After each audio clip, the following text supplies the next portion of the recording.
Good morning and happy HIKEATHON day 1.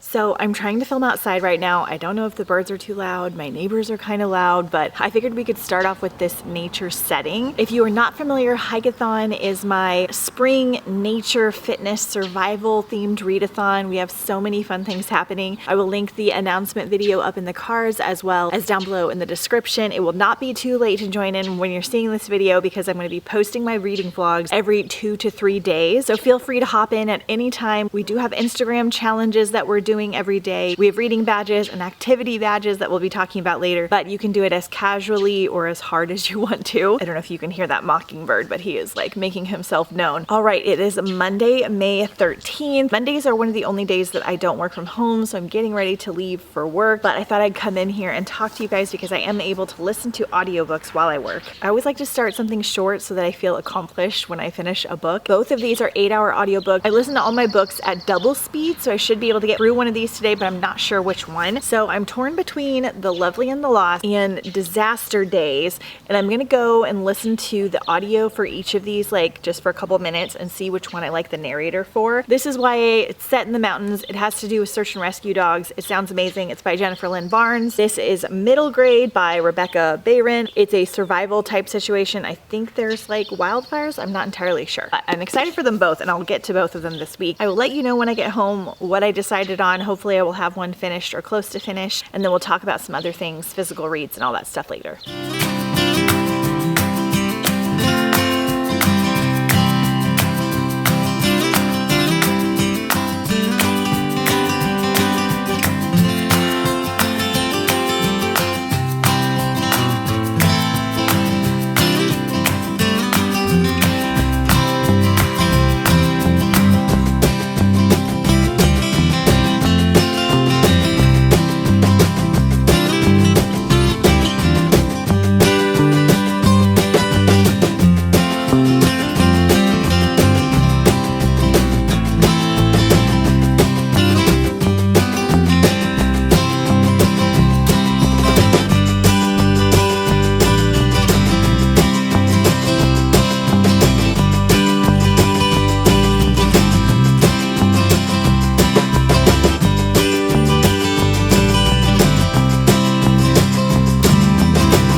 Back. It's now 4:45 on Monday. I had a nice, like, somewhat short work day today, and then on the way home I stopped at a little garden center getting some basic things like parsley and eggplants and things. I have like a nicer garden center that I like to go to, but they're a little bit pricier, so I like to get the basic stuff at like more local places. I probably should just go to like Home Depot, but stopped there. They didn't really have anything that I needed, but I thought it was pretty to kind of walk around.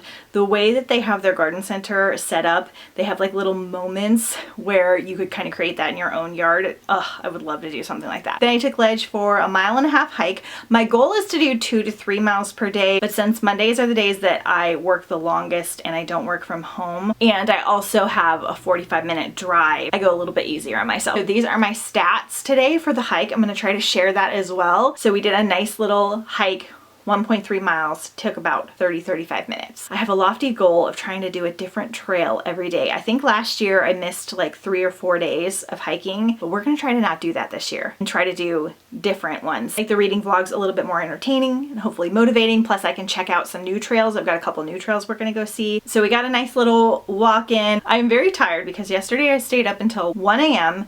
because I was so excited about the readathon that I got myself all jazzed and I couldn't go to bed. And then I got up at like 6:45 today, so I'm definitely on the more sleepy side, so hopefully we can get some good sleep tonight. So today, while I was at work and walking and driving, I read and completed The Girl in Red. I went rogue and changed the audiobook option. So I did not wind up liking the narrator for this one, but I will read it sometime during the readathon because I've had it for like a long time and I really want to get to it. And then this one started off pretty good, but it seemed like it was going to be a little bit more of a slow burn and I wanted something kind of quicker to kind of get me going for the readathon. So I chose Girl in Red. This is a survival post-apocalyptic retelling of Red Riding Hood. I believe it's YA and I believe it's classified under horror. That would be kind of my guess. So this one is narrated by January Lavoie, who is so good. I believe she also does Listen for the Lie by Amy Tintero, which is a newer book that was around a podcast like thriller element, and she's such a great narrator, so that was one of the reasons I chose it. I also really love Christina Henry. I absolutely adore Lost Boy and The Mermaid from her. I didn't really like her Sleepy Hollow retelling that much, but her writing is just so good and her characters just suck you in. So this is kind of a loose Red Riding Hood retelling. We have our main character, her nickname is Red. She like runs around with a red hoodie. There's this virus that comes and everybody starts to die off, and she is very much into being prepared at all times and like saving her family, kind of taking it a little bit less intense than she is. We're kind of going back and forth between what happened at the beginning of this situation and then where she is in the future, and then they kind of meet up towards the end. There's also this other mysterious element that is kind of creepy that you're trying to figure out. I'm not entirely sure what to say because overall I feel like this was kind of a slow read, but I enjoyed it the entire time. I loved the narration. I was so invested in Red and her journey and what was happening, and we're really just kind of following her as she encounters different scenarios, and not a ton happens. There is a couple of mysteries in here, but Christina Henry is so good at making you feel attached to her characters and root for them, even if they're on like the snarky side, and Red definitely was. Also has one prosthetic leg from getting in a car accident when she was a kid, so we have that element that kind of hinders her a little bit on her journey, but she kind of pushes through, and it kind of talks about how people kind of discriminate against her because of this, and also because she is mixed race, but it doesn't delve too heavy into that stuff, but it was all just really, really interesting and made her for like a very complex and like really enjoyable character. So I wound up really liking it, especially towards the end. I wish that it had been almost a little bit longer, that it was a series, because it was just really, really interesting.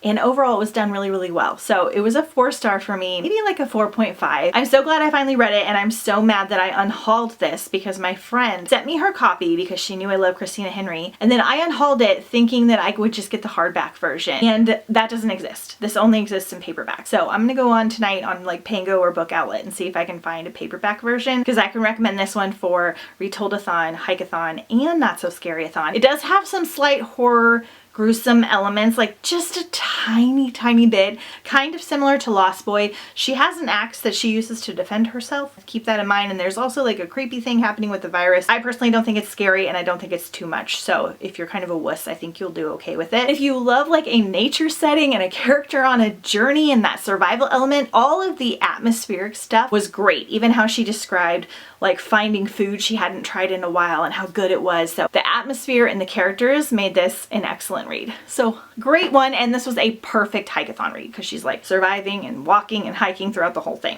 Love. That one only took me 4 hours. So I started What the River Knows by Isabel Ibanez. I've been trying to incorporate a couple of books that I think could be 5 stars for me because I am low on my 5 stars for this year. I am pickier with my 5 stars than I am with 4 and 3. They have to kind of be like next level. I'm picking 2 or 3 books for the readathon that I think could maybe hit that. The unfortunate part is that they are longer, and I normally like to keep my audiobooks under 10 hours because I can finish one almost every day, and I just really like doing that. It makes for a more interesting reading vlog. This is 17 hours. So it's gonna take me at least 2 days to finish, but we're getting a head start because I'm starting it today. I think I'm almost an hour in, so that's good. This is the Owl Crate edition that came out last year. I also have the Fairy Loot edition because my friend sent me this. I didn't realize that I was getting it from Fairy Loot, but I love both of them. They are so beautiful. This has Egyptian, Death of the Nile, Jungle Cruise, mummy vibes. Everything I want. Bolivian Argentinian Inez Oliveira belongs to the glittering upper society of 19th century Buenos Aires, and like the rest of the world, the town is steeped in old world magic that's been largely left behind or forgotten. Inez has everything a girl might want, except for one thing she yearns for most: her globe-trotting parents, who frequently leave her behind. She receives word of their tragic death. Inez inherits their massive fortune and a mysterious guardian, an archaeologist artist in partnership with his Egyptian brother-in-law. Yearning for answers, Inez sails Cairo, bringing her sketchpads and golden ring her father sent her for safekeeping before he died, but upon her arrival, the old world magic tethered to the ring pulls her down a path where she discovers there's more to her parents' disappearance than what her guardian led her to believe. Sounds like there's going to be like treasure hunting, journeying. I know there's some kind of crocodile incident. Cannot wait. Very, very excited. So I'm enjoying it so far. It's set in the 1800s, so it'll have like a tiny bit of a historical fiction setting, but with magical elements. I think there's a cute romance in here. This one is part of a YA duology, and the second book comes out I think in December. Hoping I love it because I have these gorgeous editions. So here are the reading challenges for the readathon. I should definitely be able to hit them all because I think multiple books will work for different categories, but I'm gonna attempt to hit them all individually because I have some graphic novels and things, so I should be able to hit 12 reading badges. And then there are 6 physical badges as well. So we're gonna incorporate these because I have them like individually as well. And then my friend Brittany made me stickers of these. I wanted to make stickers so that you guys could get them, so we're gonna probably do that next year, hopefully. But my friend Brittany made me stickers, and I'm gonna print out the blank badges page and put it somewhere in my room, and I can kind of put the little badges on there. So I thought that'd be super fun. So now I'm gonna go make dinner. I'm making chicken burgers, and I got some broccoli tots. They're like half broccoli, half potato. Really, really excited for it. Slightly healthier, like not a ton, but a little bit. And I'm gonna put the burger on a salad. I like doing that. But after dinner, I'm going to start No Beauties or Monsters by Tara Gojin. I'll tell you what this is about later after I've read a little bit. I'm gonna try to get 100 pages in tonight. That is gonna be my goal. Get 100 pages in per day. I am so bad at physically reading. I either read the book in 2 days or it takes me like 3 weeks right now. Physically. This is like almost my favorite cover. Set in 29 palms in the desert. We got our hike done for today. We got 1 book done. We're gonna start another soon. I'm gonna go cook dinner, and I may or may not check in with you this evening one more time. But for now, happy day 1, going good, and I'll see you soon.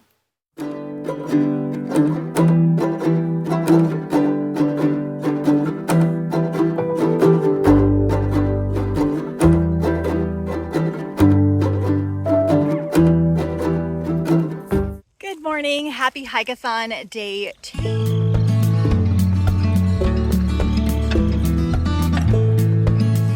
I am currently at my parents' house this morning, kind of hanging out. We're gonna swim in a little bit because it is really nice today. I brought my physical book with me. I started it last night. I'll talk to you guys about it in a little bit. I am currently gonna go to the orchard and pick some lemons and oranges. I am about 1/4 of the way through What the River Knows. Hopefully I can get a big chunk today. I don't think I'll be able to finish it because it's so long, but I am enjoying it so far. So that's my update for now, and I'll talk to you guys when I get home.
Hey guys, I am home. It is now 5 p.m. on Tuesday. I wound up unexpectedly having to go back to work today, and then I hung out at my mom's for a little bit. Originally, I wasn't gonna have to do that, so we're just a little tiny bit behind compared to what I originally had planned, but that's okay. I did go hiking. It's really hard to find trails on the way home from my mom's house. She's 40 minutes away, but there is like almost nothing, like gas stations, restaurants, trails, nothing like on the way that you have to take because she lives like up a mountain. You would think there'd be more trails, but there's not. There's like 1 or 2. But they're like really difficult. I don't like to do them without Jeff just because they're like a little bit more enclosed. So I did find one that was like 14 minutes from here that I didn't know about in a little bit of like a roundabout spot. So we got our hike done. Again, only 1.5 miles. I was a little sad because as I was driving away, I didn't realize that if you went under this like bridge section, it went on for further. We may do it again next Monday when I have to go back to work because I wanted to check out the other section, but we got 2 hikes in, 2 different trails so far. So this is my little trail map for today, 1.3 miles, not 2 again, but we're gonna do a big hike tomorrow. Okay, so reading updates. I am almost 5 hours into What the River Knows and I still have 12 left. This is why I don't do long books for readathons. I didn't get to listen to a lot today while I was working because we had a lot of other things happening. So here's the deal. I am liking this, but it's definitely on the slower side. I am feeling a little bit more tired today, allergy-wise and stuff, so I thought maybe that was why. I'm liking it. I like the characters, I like the plot, but I found myself zoning out just a tiny bit. So I decided that I'm not going to like binge read it where I listen to like 2 or 3 hours at a time. Not every book is good for that, and I confirmed that when I decided to try another audiobook just to see if it could hold my attention more, and it did. So again, I'm not disliking this. It's just a little bit more detailed and a little bit more slow at this beginning portion. So we're just gonna listen to a little bit every day. I'll keep updating you as the reading vlogs continue on. I did start and I got like an hour into The Distance from Me to You. This one has been on my HIKEATHON TBR, I think since the beginning, which would be like 5 or 6 years ago. I've had it for forever. I didn't get to it partially because I couldn't find the audio and I just was slow physically reading, but I found the audio. Phoebe Stroll is the narrator. She's doing a good job, and so far I'm really liking it. It's about a girl that really likes hiking and adventuring, and she wants to go hike the Appalachian Trail. She's supposed to go with her best friend, but she has like a new boyfriend and she doesn't want to leave him. This is YA, so they're like right out of high school, and she decides that she's going to go do it by herself and not tell anyone, and she feels like she is prepared to do this, and of course she's probably not going to be. So we're just in the preparation stages right now, and I'm really loving it. I'm really in the like hiking book mood, especially while I'm doing my hikes. So really enjoying it so far. I won't be able to finish an audiobook today, but we'll get some more chunks of them done. Okay, so then last night I did read 60 pages. I didn't quite make it to 100 because I fell asleep. I was so tired because I stayed up late the night before. But this is No Beauties, No Monsters. Again, another YA standalone. This one is set in 29 Palms / Joshua Tree area, which I've recently visited. So I'm loving the atmosphere. I am in a desert girl mood. We've been visiting some of the deserts that are kind of near us. Joshua Tree, Palm Springs, Anza Borrego, and I'm loving it so much. This was my little video for today's Instagram photo, and it was absolutely perfect because we went to Anza Borrego during the wildflowers, and I've been saving these like pictures and videos for like 3 weeks, and I was so excited to use them. So Riley hasn't been back to the 29 Palms military base since her grandfather cut ties with their family before he passed away. After he passes away, her mother is also assigned there on a work assignment, so they go, I think that they're staying at their grandpa's house or near their grandpa's house. She has to return, like meet up with her old friends, and when she gets there she sees like all of her friends except for her friend Lily, who has gone missing. I believe she's gone missing while she's like on a trail, and it's said that there might be a killer on the loose. On top of this, Riley is seeing weird visions of like monstrous creatures and things that aren't really there, and she feels like it's somehow all tied to her grandpa's cabin, but she's not sure how much she can trust herself and what she's seeing. So we're kind of uncovering this. Right now it has a very like kind of fever dream-like quality about it because we have this unreliable narrator, which I haven't read in a long time and I love, and we're in this desert. The atmosphere descriptions are really good. They're talking a lot about the food they're eating and stuff too, which I really appreciate. Riley is seeing all kinds of crazy things, so I'm very excited. I feel like this has the potential to be a favorite, so I'm gonna get a chunk of this done here in a little bit. So I don't have any more plans for tonight. Jeff's working late a little bit. I think I'm gonna hang out on my phone for a second and update everybody's pictures. I share everybody's photos to my stories, comment on them, and kind of share the love, talk about what I'm reading with my friends. I might do some cleaning while I listen to my audiobook, and I'm gonna try to physically read as well before bedtime, so hopefully I don't fall asleep again. The rest of the week I'm slightly less busy and more focused on like the readathon and things. Tomorrow we're gonna go to a fun trail. I can't decide if I want to go to a brand new one or one that I really enjoy that I haven't like filmed for you guys yet, because I'm trying to do ones that I didn't do for last year's HIKEATHON to make the vlogs extra good, so that will be in the next reading vlog. And then we're gonna do something fun tomorrow night as well, so stay tuned for that one. I'm gonna sign off for now and I'll check back in with you guys. Okay. It's now 7:30 p.m. I am halfway through this. I'm actually stopping so that I can save some of it for my hike tomorrow because there is just so much of her hiking and being on the trail. This is exactly what I want. So we're also getting a male's POV, and he is on the trail and has a different backstory and is there for a different reason. I'm assuming there'll be a romance in here. I really like the male character. He's very fun. He has a pretty dark backstory as to why he's kind of being on the trail. So far they haven't jumped into it too much, so it's not bothering me. Sometimes I don't like those super dark backstories, but I'm loving this. The audiobook narrator is really good. It's just like the perfect HIKEATHON read, and I keep finding this now, which is great. So good. I'm very tired. I just spent an hour editing yesterday's reading vlog. It's only 12 minutes long. I don't know. I think it's because I had to make the HIKEATHON day 1 and then the Instagram photo challenge photos and then add some graphics and things because it was the first day. Maybe I'm just a little slow today. I don't know. Should not have taken me that long to edit it. So I have to edit this version tomorrow and then get it up tomorrow so that we can keep posting them every 2 to 3 days. I did want to say one final thing before I close off for tonight. About Girl in Red. I read some reviews. Most people really love this one, but there are some people that had issues with it because the scenarios of her like surviving and things were kind of far-fetched. She basically was only carrying around an axe to protect herself, and then she was like conveniently finding food. Well, that didn't really bother me because I just enjoyed like the atmosphere. A lot of people found her very unlikable because she was very snarky and kind of negative, and normally that would bother me, but I don't know if it was the writing style or the mood I was in. I just really enjoyed it. Or even some topics that I don't normally enjoy that didn't bother me. Again, because the atmosphere and the like traveling survival mystery was just really prevalent. The narrator was really good, and then there were some new characters introduced that I really liked, like kind of 2/3 of the way in. I don't know, I just really had a good time with it, but I wanted to let you guys know that because it is a slower read. She is an unlikable character. It is somewhat unrealistic, the situations that are happening. It doesn't have a fairy tale vibe at all, which I think could have been part of the problem. It also is about a quarantine, and I believe this was released in 2020, like right before the pandemic. So I'm wondering if some of the negative reviews were because it was like too close to home at the time, which is kind of freaky. But again, all of that didn't bother me, but I just wanted to give everybody a heads up. Okay, I am gonna sign off. I'm gonna go take a hot bath, and I'm gonna go put another nature ambiance on. I had a really good one last night, and read some more of my physical book. So I'm gonna close this reading vlog here. Stay tuned. I'll be posting new HIKEATHON reading vlogs every 2 to 3 days. So we'll have one up here really shortly. In the next vlog, we have 1 or 2 fun activities that are like themed around HIKEATHON that I'm gonna do. And overall, we're just gonna have a really great time together. Thank you guys so much for watching, and I'll see you guys next time on the bright side.